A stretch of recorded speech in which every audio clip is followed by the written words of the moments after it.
We imagine the life of 86-year-old Father Jacques Hamel, and it was a life lived spiritually and lived well until he was callously killed today in Normandy. The Catholic priest had been ordained in 1958. He did retire a decade ago, but he asked to stay on as an auxiliary priest for his church, Saint-Étienne du Rouvray. He was loved by all who knew him, and today he was mourned across the world. The Holy See released a statement saying that Pope Francis was horrified and condemned every form of hatred. The Anglican Archbishop of Canterbury, Justin Welby, tweeted, "Evil attacks the weakest, denies truth and love, is defeated through Jesus Christ. Pray for France, for victims, for their communities." Terrorists will not prevail. They are trying to destroy our way of life.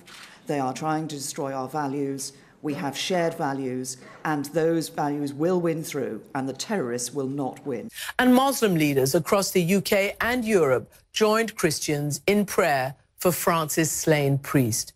But today, it's perhaps most fitting to give Father Jacques Hamel himself the final say. Last month, he wrote that it is, quote, "a time to be considerate of others, whoever they are.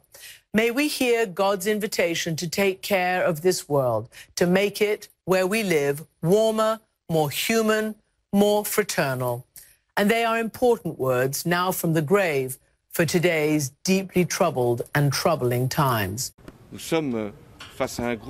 We are faced with a group that has declared war on us, said François Hollande. We must fight this war by all means while respecting the rule of law, what makes us a democracy.